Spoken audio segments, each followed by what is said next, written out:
Guys നമസ്കാരം. വളരെ short ആയിട്ടുള്ള വീഡിയോ ആണ്.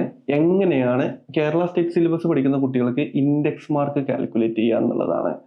അപ്പോൾ വളരെ സിമ്പിൾ ആയിട്ട് പറഞ്ഞുതരാം. ഇൻഡെക്സ് മാർക്ക് എന്തിനാ കാൽക്കുലേറ്റ് ചെയ്യുന്നത്? LBS അപേക്ഷ കൊടുക്കുന്ന സമയത്ത് ഇൻഡെക്സ് മാർക്ക് വഴിയാണ്. നമുക്ക് ഇപ്പൊ തന്നെ ചെക്ക് ചെയ്ത് നോക്കാം. ഇൻഡെക്സ് മാർക്ക് ഇപ്പൊ തന്നെ ചെക്ക് ചെയ്യണമെന്നുണ്ടെങ്കിൽ നമുക്ക് ഏതൊക്കെ കോഴ്സുകൾക്ക് കിട്ടും എന്നുള്ളത് ഒരു ധാരണ വരുത്താൻ പറ്റും. അതിന്റെ വീഡിയോസ് ഒക്കെ നമ്മൾ അപ്ലോഡ് ചെയ്തിട്ടുണ്ട്. ഇന്നത്തെ വീഡിയോ എങ്ങനെയാണ് ഇൻഡെക്സ് മാർക്ക് കാൽക്കുലേറ്റ് ചെയ്യുക. അപ്പോൾ കാൽക്കുലേറ്റ് ചെയ്യുന്ന കാര്യം +2 മാത്രം ആണ് നോക്കുക. +1 നോക്കൂല. ഏത് സബ്ജക്റ്റ് ആണെങ്കിലും +2 മാർക്ക് മാത്രം നോക്കുക. +2 മാത്രം. ഇപ്പൊ ഫോർ എക്സാമ്പിൾ ബയോളജി എന്ന് പറയുന്ന സബ്ജക്ട്, ബയോളജിക്ക് 20 മാർക്ക് സി മാർക്ക് കിട്ടും, 40 മാർക്ക് പ്രാക്ടിക്കൽ എക്സാമിനേഷന്റെ മാർക്ക് കിട്ടും. അപ്പോൾ 20 + 40 + 60 മാർക്ക് തിയറി എക്സാമിന്റെ മാർക്ക് കിട്ടും.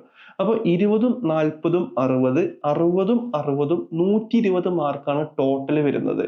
അങ്ങനെ ഫിസിക്സ്, കെമിസ്ട്രി, പിന്നെ ഈ ബയോളജിയും കൂടി കൂട്ടുമ്പോഴേക്കും 360 മാർക്ക് ഉണ്ടാവുക. ഇത് 300 കൺവേർട്ട് ചെയ്യുക എന്ന് പറയുന്നതാണ് ഇൻഡെക്സ് മാർക്ക് എന്ന് പറയുന്നത്. വളരെ സിമ്പിൾ ആയിട്ട് ഒരു ഉദാഹരണം കാണിച്ചു തരാം. അതായത് സി മാർക്ക് എന്ന് പറയുന്നത് 20 മാർക്കിൽ 19 മാർക്ക് കിട്ടി. ഇപ്പൊ ബയോളജി എന്ന് പറയുന്ന സബ്ജക്റ്റിന് സി മാർക്ക് 20ൽ 19 കിട്ടി, പ്രാക്ടിക്കൽ എക്സാമിനേഷന് 40ൽ 39 കിട്ടി, തിയറി എക്സാമിനേഷനിൽ 60ൽ 58 കിട്ടിയെന്ന് വിചാരിക്കുക. അപ്പൊ ടോട്ടൽ 120ലല്ലേ മാർക്ക് വരുന്നേ. അപ്പൊ 120ൽ അറൗണ്ട് 116 മാർക്ക് കിട്ടും. അപ്പൊ ടോട്ടൽ മാർക്ക് 116. ഇനി ഇത് 100 കൺവേർട്ട് ചെയ്യണം. അപ്പൊ 100 കൺവേർട്ട് ചെയ്യാൻ എങ്ങനെ? ടോട്ടൽ നമുക്ക് കിട്ടിയ mark divided by total mark. അപ്പൊ കിട്ടിയ മാർക്ക് 116 ഡിവൈഡഡ് ബൈ 120 എന്ന് പറയും. അപ്പൊ 120 കൺവേർട്ട് ചെയ്യുന്ന സമയത്ത് 0.966 ആണ് ഇതിന്റെ റിസൾട്ട് വരുന്നത്. ഇനി ഇത് നമ്മൾ പെർസെന്റേജിലോട്ട് മാറ്റണം. എങ്ങനെ? ×100. അപ്പോൾ ×100 ചെയ്യുന്ന സമയത്ത് ഒബിയസ്ലി നമുക്ക് എല്ലാവർക്കും അറിയാം 96.666 ആണ് ഈ ഒരു സബ്ജക്റ്റിന് നമുക്ക് കിട്ടിയിട്ടുള്ള 100ലെ മാർക്ക്.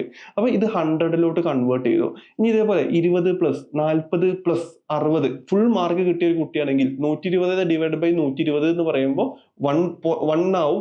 1 ആണ് അതിന് സ്കോർ വരുന്നത്. ×100 എന്ന് പറയുമ്പോൾ അതിന് 100 മാർക്ക് കിട്ടി. അപ്പോൾ 96 + 100 + മറ്റൊരു സബ്ജക്റ്റിന് ഈ ഒരു 95 ഉണ്ടെങ്കിൽ ഇതിന്റെ ടോട്ടൽ സമ്മാണ് ഇൻഡെക്സ് മാർക്ക് എന്ന് പറയുന്നത്. വളരെ സിമ്പിൾ ആയിട്ട് മനസ്സിലായില്ലേ?